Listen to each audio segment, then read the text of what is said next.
The clock is officially ticking at Citizens Bank Park, and Dave Dombrowski has exactly 48 hours to make a decision that could dictate the margins of this Philadelphia Phillies roster for the entire 2026 season.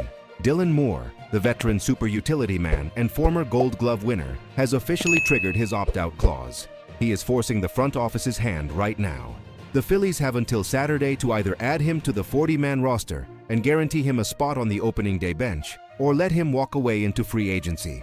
And let me tell you, this decision just became infinitely more complicated because of the absolute bombshell that dropped regarding Johan Rojas, an 80-game suspension for testing positive for boldenone, a banned performance-enhancing drug. Rojas is out for half the year, the outfield depth chart is suddenly in chaos, and the battle for the final spots on this 26-man roster has turned into an absolute pressure cooker. Let's look at the chessboard, because Dave Dombrowski is a master at this late spring game of chicken. We are looking at a classic front office dilemma. Do you reward the veteran in your camp who provides elite defensive versatility, or do you scour the waiver wire for a surprise addition? If you remember back to 3 years ago, everyone in Philadelphia thought Dalton Guthrie had the final bench spot locked up. He was packing his bags for opening day. And what did Dombrowski do? He swooped in 24 hours before the season started and acquired Cristian Pache. Dombrowski does not settle. If he lets Dylan Moore walk this weekend, it means he already has a handshake deal or a waiver claim lined up for someone better. But with the Rojas suspension blowing a massive hole in our center field depth, letting a guy who can play 7 different positions walk out the door is a massive, massive risk. Let's dive deep into the analytics of what Dylan Moore actually brings to this team, because if you just look at the back of his baseball card, you are going to miss the entire point of his game. Yes, he has a career .2106 batting average over nearly 2,000 major league plate appearances. If you are looking for a guy to hit 300 off the bench, Moore is not your guy. This spring, he's hitting just 226 with 1 double in 14 games. But batting average is an antiquated metric for a 26th man on a World Series contender. You have to look at how he gets on base and how he saves runs. Moore has an uncanny, almost unnatural ability to get on base without swinging the bat. He draws walks, and more importantly, he wears pitches. In fact, analytically speaking, Dylan Moore gets hit by pitches at a higher rate than Phillies legend Chase Utley did during his career. Think about that for a second. That is a very specific, gritty, Philadelphia-style trait. When you are facing 100-mile-per-hour closer in the 8th inning of a tight game in the NL East race, and you need a base runner, Moore is the guy who will literally take one off the ribs to get the rally started. But his real value is the leather. Rob Thompson has been very vocal this month about what he wants on his bench. Thompson said he wants another Otto Kemp, meaning a guy who can seamlessly transition from the infield dirt to the outfield grass. Moore is the definition of that.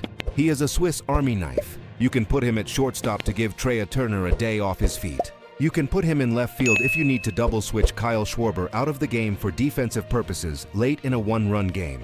In a modern MLB where roster spots are at a premium because teams carry 13 pitchers, having one guy who can play 7 positions at a Gold Glove or near Gold Glove level is an absolute luxury.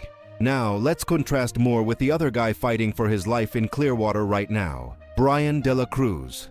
If we are talking pure offensive metrics, De La Cruz is blowing the doors off the Grapefruit League. He currently leads the entire Phillies camp in average exit velocity. He is barreling up the baseball at a 32.4% hard hit rate. When he makes contact, he does damage. But here is the fatal flaw in De La Cruz's profile for this specific roster construction. He is strictly an outfielder. He cannot play the infield. If Thompson needs to spell Alec Boehm at third base or Bryson Stott at second, De La Cruz cannot help you. This is where the Johan Rojas suspension completely alters the calculus. I've been thinking about this all day, and it makes my blood boil.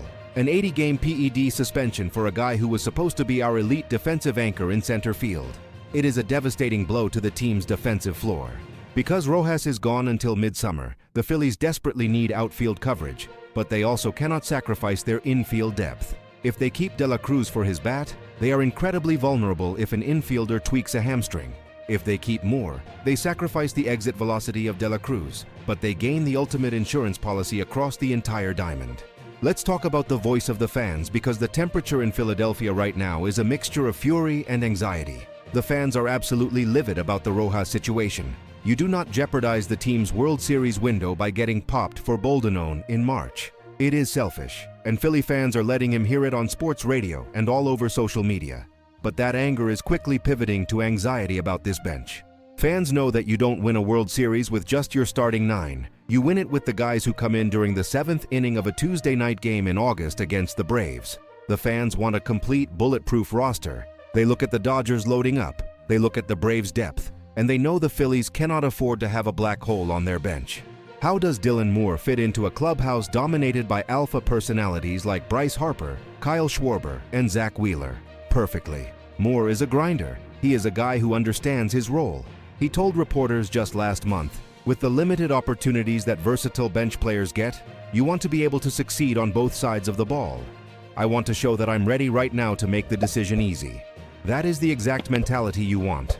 He isn't complaining about playing time. He is trying to force his way onto the roster through sheer utility and defensive pride.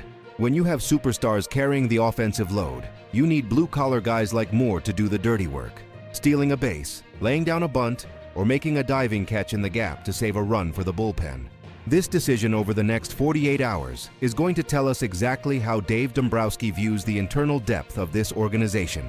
If Moore is added to the 40-man roster by Saturday, it means Dombrowski trusts Thompson's desire for extreme versatility over pure offensive upside. It means they are prioritizing run prevention in the late innings. But if Saturday comes and goes, and Dylan Moore is granted his release to become a free agent, buckle up. Because that means Dombrowski is working the phones right now, looking to pull off another late spring heist to bring in a piece we haven't even considered yet.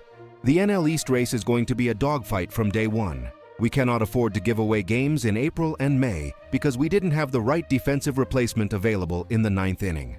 The starting rotation is primed, the bullpen is throwing gas, and the core lineup is ready for war. But championships are won in the margins. They are won by the 26th man on the roster making a play when everyone else is exhausted. My final call on this, the Phillies have to keep Dylan Moore. The Johan Rojas suspension removed our margin for error in the outfield, and we need a guy who can plug multiple holes at a moment's notice. You can find a bat-first outfielder on the waiver wire in June if you really need one, but you cannot easily find a guy who can play elite defense at shortstop, third base, and left field. Dombrowski needs to add him to the 40-man, secure the bench, and let this team focus entirely on opening day. That is where I stand on this 48-hour roster crunch. Now, I want to hear from you. Do you think the Phillies should add Dylan Moore to the 40-man roster? Or would you rather keep the hot bat of Bryan De La Cruz, despite his lack of infield versatility? And how angry are you about the Johan Rojas suspension? Get in the comments right now and let your voice be heard. If you are ready for this team to dominate the National League, comment, ring the bell, down below. Make sure you smash that like button, subscribe to the Fightin Phils report for the most intense, daily Phillies coverage on YouTube, and turn on those notifications so you never miss breaking news. We are building something special here. Ring the bell, and I will see you in the next video.